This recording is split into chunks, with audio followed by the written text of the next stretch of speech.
Voltamos com o Horizonte Debate e hoje discutimos o projeto de lei que acabou de ser discutido no Congresso Nacional, que altera o uso dos agrotóxicos. Apolo, Luiz Felipe Pondé é filósofo que tem participado de muitos debates no Jornal da TV Cultura de São Paulo.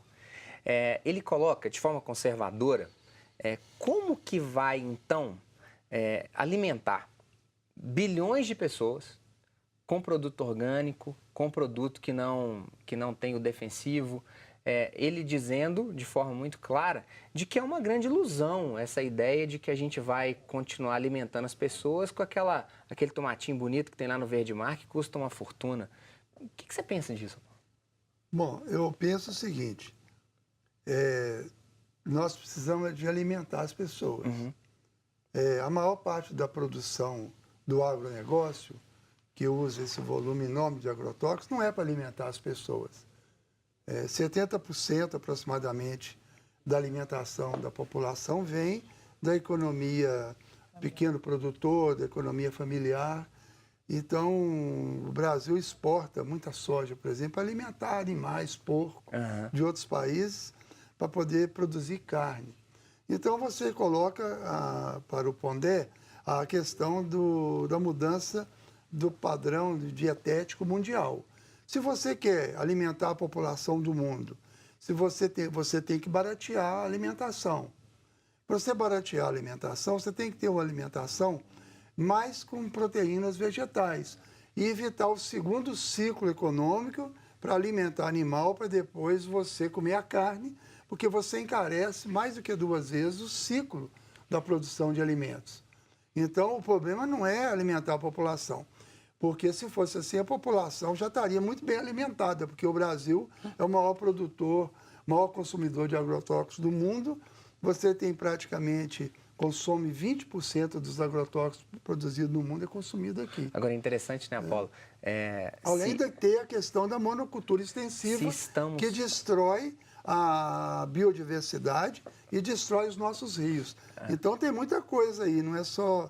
Esse argumento é um argumento parcial e muito frágil. Agora se pensarmos, né, no pobre da África, faminto, né, e ele não tem acesso ao milho, que às vezes se distribui aqui em Ponte Nova para os animais, quiçá esse pobre ter acesso a um pernil que o americano serve, o bacon lá de Las Vegas. Mas talvez seja até bom, porque ele pode ficar doente comendo esse alimento, né? Sim. Porque é interessante citar a África. O Jimmy Carter, presidente dos Estados Unidos, plantava amendoim.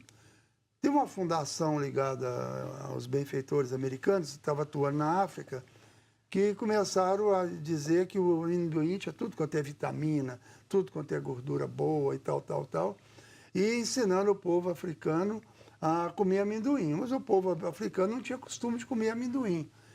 E aí houve um estudo que mostrou que dos africanos que passavam fome, 30% não passavam fome, estavam bem alimentados.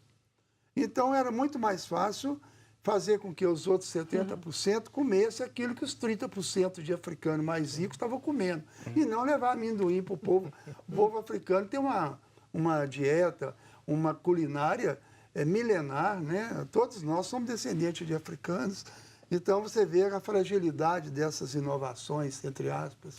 Agora, Jandira, a Cláudia Cristina, moradora lá do Centro de Contagem, Cláudia, obrigado pelo envio da sua mensagem, ela vai dizer que 10 anos, 12 anos para aprovação de um defensivo. Ela está querendo dizer que é muito tempo, que falta a necessidade de celeridade dos órgãos reguladores para poder dizer se pode ou se não pode. Ela está certa. O deputado, quando ele diz que demora demais, que é muita burocracia, ele está certo? Eu acho que o deputado está errado. Na verdade, cabe ao poder público ser muito rígido e muito responsável na aprovação dessas moléculas, desses produtos. Como é que nós podemos ter mais celeridade? Mas eu vou insistir na pergunta, 12 anos Eu não gostaria de entrar nesse debate, se 12 anos é pouco são pouco ou muito. O que eu acho que nós precisamos dizer é que podemos até ser mais céleres, mas temos que fazer isso com responsabilidade. Como é que nós fazemos isso? Vamos melhorar os recursos humanos que estão no Estado para fazer esse tipo de trabalho. Porque, por que eu levo 10, 12 anos? Porque eu tenho 2 ou 3 pessoas na Anvisa, 2 ou 3 pessoas no IBAMA, 2 ou 3 pessoas no Ministério da Agricultura e Pecuária para dar conta de um trabalho extremamente difícil, extremamente complexo, extremamente responsável. Então, não é reduzindo o tempo que eu vou resolver o problema ou a questão da responsabilidade do compromisso. Então, eu preciso de pessoas bem qualificadas, com carreiras, né? Nós temos um Estado que não tem carreira decente, adequada para o trabalhador público para fazer esse trabalho. Não vamos nos esquecer que nós estamos, em última instância, ou em primeira instância, falando da saúde e falando da vida das pessoas, da vida de todos nós. Eu acho que isso nós não podemos perder de... Doutor Murat, o Ronan Silva, pelo Instagram, ele acaba me colocando aqui, e se esse trabalhador rural acabar perdendo produtividade, e aí, ok, existe o risco das doenças, mas e se ele perde o emprego em função de menor produtividade? Imagina se ele perde o emprego e ainda por cima fica doente por causa do agrotóxico.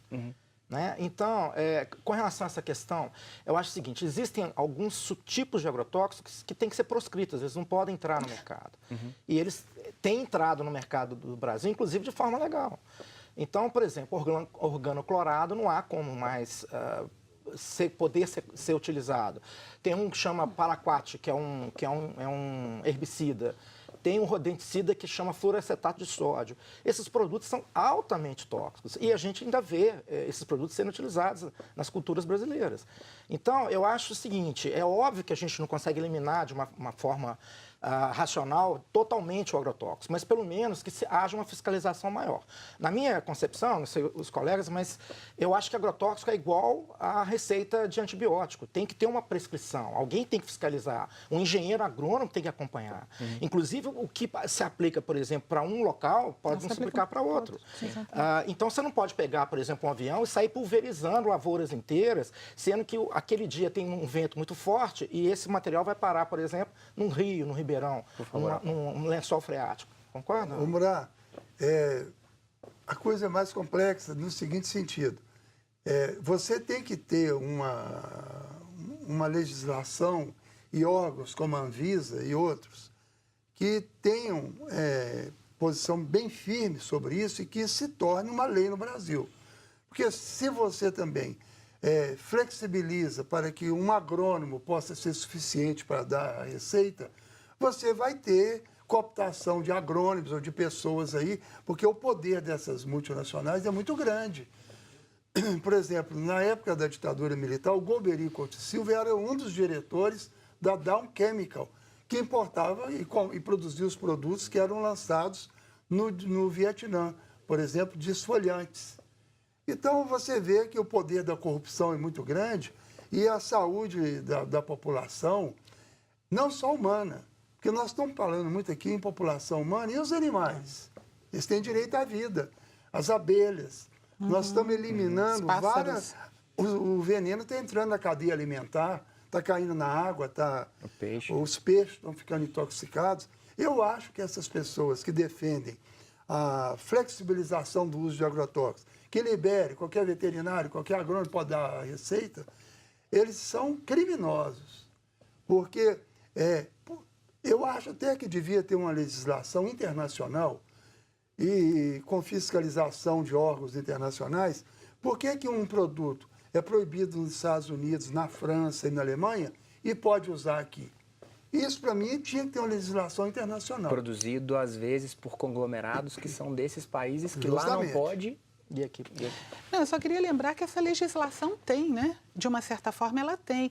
Quando um determinado país compra, por exemplo, uma mamão no Brasil, né?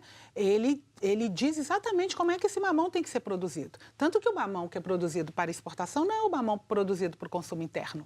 Ele é produzido para comercialização com o país X. Isso vale para as frutas, para as verduras. Estou falando das frutas porque elas são muito importantes. Ela não é impositiva, né?